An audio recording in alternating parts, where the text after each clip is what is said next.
What's happening, Mad Reds? Welcome to Monday, a new little segment I'm putting together every single Monday. The free good, the free bad, and really I just wanted to put this video out there. I'm doing all the live stuff now, but you've got to be honest. Be honest with yourself and say you have missed the intro. The in-your-face, loud, Mad Red United intro. Playoff track.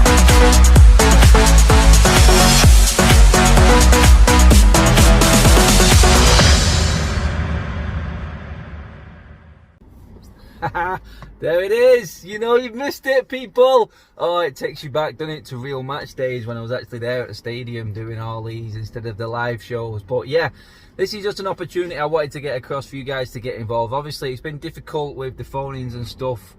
People, trolls getting involved and just ruining the phone-in shows after the games. You know, I've seen, and you've seen me change that all up recently. So I just wanted to get more people's opinions and get some input from you guys, give you a chance to actually get involved with the channel as well. And what I want you to do is obviously just send me a short clip, a video of what one of your best and one of your worst moments was over the weekend. Don't have to give me the free. I'm just going to break it down and bring in a few people's ideas of what they thought was good, what was bad. Just a little 20-30 second video.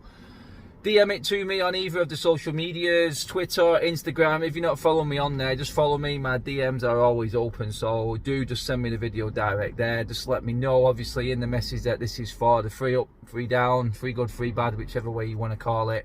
Let me know it's them. I will look through them and we'll put a compilation together every single week. Obviously, if we play on a Monday, this video is probably going to be on the Tuesday because we do want to get some United content as well.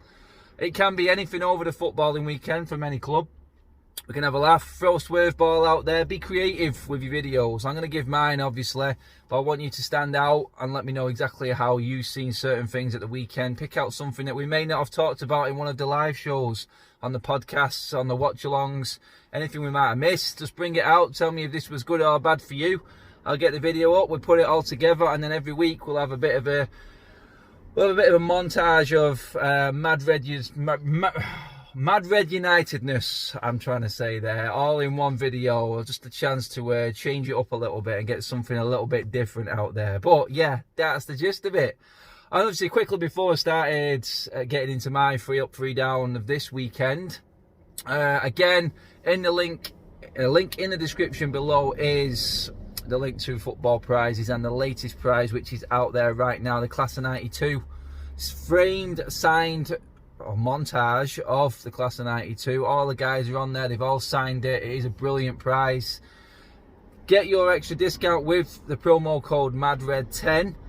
The description has all the information you need there. Click on the link, just sign up, buy your ticket, and obviously, like I said, if you didn't see yesterday's podcast, anyone who's in the membership section, any sort of contributions that come through to the channel, I will be putting forward to buying tickets for these prizes each week, because football prizes are giving us a lot to go off, a lot of stuff to actually give people a chance to get involved and buy tickets for. There's some brilliant prizes going ahead, and they're only going to get better and better as we move forward. So anything that comes through the membership section of this channel, I'm putting it all back in to buying tickets for these prizes. Then someone on this channel, one of the members, will be winning that frame shirt as well. So the more you buy, the more you contribute to the channel, the more chance someone on this channel has got to actually win the prize. So that's that. All the link is in the description below. Click on that and grab your chance of getting a great prize. They're coming weekly, people, as well. So anyway, into the video. Yeah, so the first one of the weekend, the first plus, the first big up has to obviously be the Bruno Magnifico. Wow, when someone needs to step up, we can always rely on Bruno to step up. Seriously, everyone knows I love this guy. I'm not biased towards him, I just like his style of football. I like risk-reward football. Let's not forget, I was brought up in the 80s, seeing Ferguson all the way through the 90s, and this is what it was all about. Rory Van Persie's words still ring in my head of what he said about Ferguson on a half-time team talk one time. United were 2-0 down. Ferguson came in the dressing room, Van Persie said, and came in and said to all the players, said, look, at the end of the day, we need to change something. we need to do something. Someone take a player on. Someone play a 40-yard pass. Someone take a shot. Do something different. Make something happen. Change the game. This is exactly the type of player that Bruno Fernandes is. Yes, you can count up all the missed passes in the world, but you know he is never going to change, dip in his style of play, or be scared to play a pass or shoot. Bobby Charlton said it, never be afraid to miss. This is Bruno Fernandes in a nutshell. That is my number 1 plus for this weekend. A negative, you say, Adam? How can it be a negative on a 3-1 away win? Well, it's not so much really on the game, but one negative for me for this one down, the first down of the weekend, has to be Solskjaer's press conference afterwards. I mean, come on, Ollie. Everyone's having a go at us fans being overly negative, but really it all starts from the top. I mentioned this on the podcast yesterday. We just beat Everton 3-1 away from home, and he comes on camera saying and complaining, making excuses about having to play 2 games in the matter of 3 days. You know what I mean? Wednesday to Saturday. Why are we not playing on a Sunday? Well, a few nights before you said you was happy that you had a game on a Saturday to get over the mess that was on Wednesday night against Başakşehir. And you know what? What's the difference from Thursday night to a Sunday night? It's the same time. We did that all last season. So, you know what? Just Ollie again in his press conferences. He could have been a little bit more upbeat for me in terms of what he was saying. Didn't really need to talk about that much. But you know what? He's had a lot of pressure on him. He was lashing out. So some would say, you know what? Maybe it's not a negative. Maybe Ollie giving it to him is a good thing. You can look at it like that, totally. But I'm like, come on, Ollie. Seriously, mate. And you know this video is going to be struggling to get loads of negatives because we just beat Everton 3-1 away from home. But that, for me, probably just goes down in there as one of the negatives. There's not many, and it was hard to find them, but that's one for me. Next big up has to be our mentality to going 1 behind again. I've said it many a times before. I've done it on loads of podcasts live, and it's the plan B. When we go behind, our plan always seems to work when we go 1-0 up or when we take the lead, and then we've struggled otherwise. But we've done it on 2 occasions this season now where we've going to go behind, and we've actually showed a bit of balls. We've actually showed a bit of guts and got down, got dirty, battled our way back, and in the end won the game. We did it against Newcastle, got the 4-1 win. We did the same again against Everton today. They could have just dropped. Heads could have dropped like they did against Başakşehir. We could have looked like we had no idea. And in the end, they battled through it. They dug in, and we got the win. We didn't let our heads drop. We stayed positive, and we played some good football. We scored some cracking goals. The ball in from Shaw, Bruno's header, my God. The build-up in that goal as well. Mata's involvement, Martial's involvement, Shaw, Bruno, everyone. That was a team goal, that goal. So, you know what? We kept our heads up and we battled on. That is a massive plus for me. That is a massive plus and a very good sign. Why we don't see it more often? That is my biggest gripe, because that was superb. I've got to give that as one of my definite pluses for the weekend. It's definitely in there. Mentality, you know, that's my favourite word. And we showed it. We showed it against Everton this weekend, and got to be a massive, massive plus. That goes in my 3 up. Another down, another negative point for this weekend for me. I have touched on this one as well in previous videos over the weekend, and that's our front line. My God, what's going on? Come on, without our midfield and defence this weekend, we'd have been nowhere. The defence was superb this weekend, absolutely awesome. I was going to bring up the defence as one of the positives, but I wanted to just bring it up into this one to show up the forward line. Martial, Rashford, Mata, terrible this weekend. Yeah, there was some good link-up play here and there, but in the second half when we needed that outlet, it took Cavani to come on to actually put the ball away. You know what? Rashford, poor game. Mata, terrible. Martial, nowhere near good enough. And you know what? The midfield saved us. You know, Scott McTominay and Fred outstanding. Absolutely outstanding again. Him and Bruno. And the defence, rock solid. Apart from that one header when it created the goal for Bernard, they had one shot on target, and that was that goal. And that just shows from the previous positive that I just made about the positive mentality that they didn't let that affect them. And then Everton didn't have David De Gea didn't have a shot to save after that moment. So I'm looking at it going, right, forward line, we could have put this to bed and made their job a lot easier. But no, They couldn't, and they really let us down the forward line for me this weekend. It wasn't good enough, nowhere near good enough. And I just feel like without Bruno in that team at weekend, we probably wouldn't have won it. And you know what? We should be able to create something ourselves. There were moments in that game when Martial and Rashford were deeper than the likes of Bruno and Fred. How is this happening at all? I don't understand it. I understand coming off deep at times, but it was one move where Rashford and Martial were both further back than the midfield. They need to be more disciplined in position. They have to be better going forward. Guarantee you Cavani will do that when he comes in and gets his chance. And now he's scored, he's going to be wanting more. So they're going to have to up their game because they've got competition. Cavani ain't going to want to sit on the bench all the time. Up the game forward line. That has to go down as one of my negatives. A down for the weekend is that front three at weekends. They were not good enough. Simple as. And my last positive for the weekend, number 3. And a lot has been made about our home form, especially me. I don't think it's anywhere near good enough. If you follow me on Twitter, last Monday's Twitter rant pretty much says that. Not good enough. And Ollie accepting that this season is an improvement. It's still not good enough for me. But a positive is that's the 7th league win in a row away from home. It's creeping up to sort of, that for me is how you'd expect a championship winning team, a Premier League winning team, to actually be playing 7 league games in a row.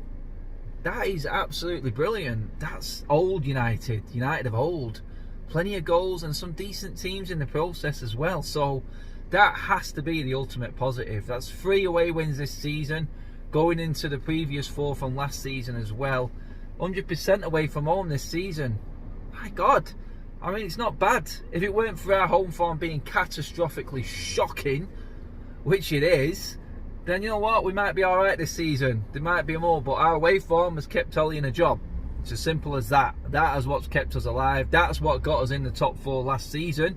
And that is what's keeping us slightly relevant this season.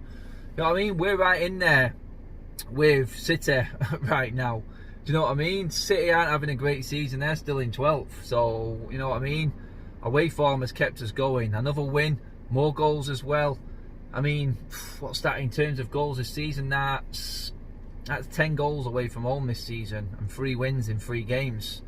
That's good form. You can't argue with that. I'm not going to even debate that. You know what? We got the team selection right. It was, again, just go back to the old guard, the ones who are going to run through brick walls for you in terms of that midfield, put a shift in, no flair in the midfield. But you know what? It was stable enough and they protected the back 4, and that gives us our 7th league win in a row away from home, which is very, very impressive and has to be my last positive, my last big up of the 3 of this weekend's action. One last down to go then, and that's one that everyone is talking about at the moment, and that is, and I touched on that forward line not being good enough this weekend before, and this one sort of leads into that as well, and that's the fact that Donny van der Beek cannot get a start in this team. It is crazy. I don't understand it. I don't think I ever will. I don't think an excuse is going to cover it. You know what, we're coming up to, what, we played, 10, 12 games-ish this season now, a dozen games gone. He's just not starting games. He's not started one league game. He got brought off after 60 minutes against Başakşehir after being our best player, the only player who really stood out and did his job. And it all went to pot after that, creativity-wise. And I'm watching the performances of Mata this weekend, and Donny van der Beek can play that position. Why Mata is ahead of him, I do not know. I actually think Ollie will play Dan James ahead of Van der Beek. That's how bad it is.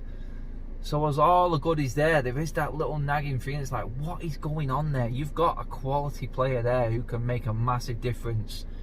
And I think would have made a difference this weekend if he was playing, say, Mata's position. You could even bring him into Rashford's, whichever side you want. Not up front, no, but he can play one of the wider roles of the forwards. You know what, let him link up with Bruno. Let's see what they like together. For me, it's just one of them things that's just like, oh, I don't understand it. I don't think I ever will get into all his thinking as to how and why he's doing this with Van der Beek. Maybe it'll come different towards the back end of the season. He'll play more, but over a dozen games into a season and still not getting anywhere near that starting lineup consistently is a bit of a worry, considering he was our big signing this summer. And goes into the old question again, was this actually an Ole Gunnar Solskjaer signing? We just don't know. But that pretty much, I'm scraping barrels because it was a good weekend, but that Van der Beek one still baffles me and has to go down again this weekend as one of the downs, one of the negatives. I don't know. Let me know what you guys think about them. Anyway, that is it, people. Everything done and dusted for this video. Something different, something for you guys to get involved in moving forward. Like I said at the start of the video, DM me your short clips, 20-30 seconds if possible, guys. Let me know what your big ups and big downs were for the weekend. We're going to do 3 of each every single Monday or Tuesday, depending on when we play over the weekend. And hopefully we can get plenty of people on, get plenty more opinions on, and we can get more people involved in the videos as well. But do subscribe if you are watching for the first time. Give this video a like, share the video, people. Special mention to Arsenal just to finish the video as well. Oh, what a difference a week makes in football right now. My God, my God. Anyway, people, that's it for this video. Give the video a like and share it, like I said. And obviously get down in the description below for the football prizes. Signed class of 92. It's an awesome prize. It's a montage. All the guys have signed it. Framed montage of pictures of the class of 92. Get on that description below. Click on that link. Get your tickets. Use your promo code MADRED10 to get your discounts. And let's do it. Let's get someone on the channel winning this prize. It is a brilliant prize. People, I'm out of here. That was your first 3 up, 3 down for this season. We're going to carry this on all the way through and get you guys involved. I will see you in the week. Stay tuned. Bye bye.